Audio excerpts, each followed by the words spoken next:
I think many people are also waiting for a Starfield. Um, I don't think we're getting any Elder Scrolls news. We could potentially get some Starfield news, but Elder Scrolls Online is still 3-4 years away. Not Elder Scrolls Online, just the next Elder Scrolls game is still 3-4 years away. So I highly doubt we're gonna get any news.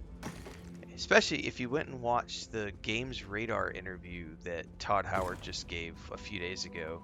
He talked about how um, the Fallout show was a greater success than they hoped it was going to be, and they are primarily focused right now on making sure that all of the new fans coming into the franchise have a place to go play Fallout games, which is why we've seen a huge focus on Fallout 76 and the Fallout 4 Anniversary Edition. And he said in that interview, their primary focus right now is on ensuring that they can maximize the potential of the Fallout brand with existing Fallout properties. Meaning, all these people are like, you need to hurry up and make the next Fallout game. It's not going to happen.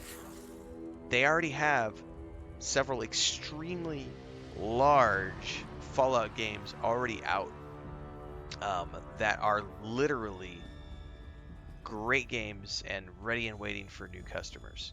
So it's a smart business move from their perspective to tell people, we're not doing another Fallout game right now. Like, it'll come eventually, but our focus is on ensuring that this huge audience that we get. Do you know what CD Projekt Red? They didn't rush out and make a brand new Witcher game just because the Witcher show came out on TV. Like, The Witcher 3 had been out for years. By that point, Cyberpunk was their primary focus. The Witcher TV show comes out. Witcher 3 surges back up to being more popular on Steam than it was at launch. That's the power of a good TV show. Witcher 3, Game of the Year, won every fucking award that it could potentially win. And even that game was bigger than it was at launch after the Netflix show came out, and it pushed it even higher.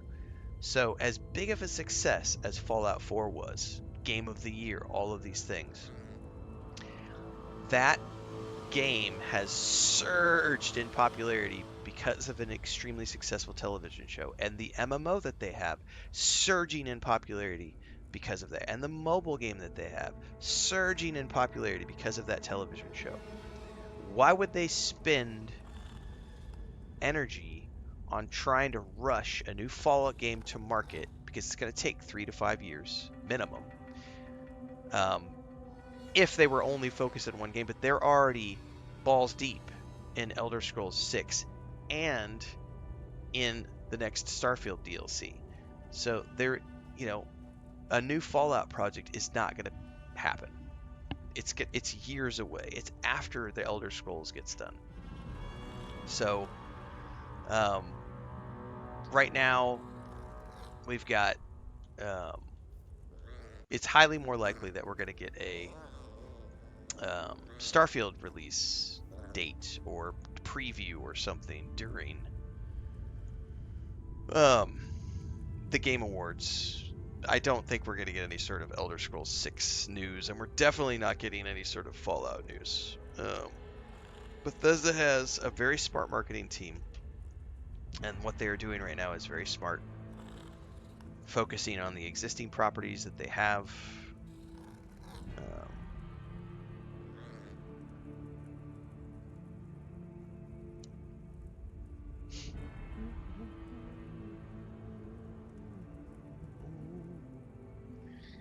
Next, Bethesda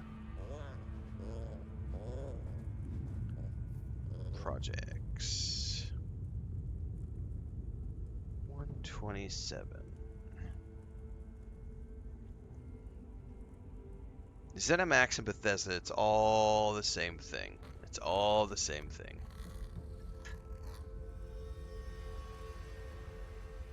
Yeah, Elder Scrolls Online is 100% canon. It's 100% canon. You know what's not canon? Fallout London. Sorry, New Vegas. New Vegas definitely canon. Fallout London, not canon. Like, all these people who are like, Renfail, you should play the Fallout London Why? It's not canon. Why would I want to play something that's not canon? Like, canon is Fallout 1, 2, 3, New Vegas, 4, and 76. That's canon. All of your mods and all this other stuff, those aren't canon. I also don't agree with the people who complained that Bethesda put out the Oblivion remaster because, oh, poor Sky Oblivion modders, they should be prioritized. Because no, they shouldn't. It's not their fucking IP. They are literally taking someone else's work and trying to profit from that in some way, shape, or form. Like, I have no sympathy for the Sky Oblivion devs. Like, I have no desire to play Sky Oblivion. I went and played the Oblivion remaster. Why? Because it was an officially sanctioned project by Bethesda working with Aspire or whoever the company was who did that. Like, people want to work on mod projects in their spare time. That's great. Don't complain when the company who owns and operates the IP does something with their IP. You lose the right to complain about it when you're working on someone else's IP. When you are modding someone else's IP, you have zero rights, you have zero anything. You don't own the trademarks, you didn't create it, you don't own the canon, you don't get to dictate what can and can't be done with the IP. So yeah, I'm more than content to just sit and wait until the next official Bethesda project comes out, whatever that might be. I like Bethesda games. I will play them until I'm dead and in the grave, or they no longer exist as a company. Like,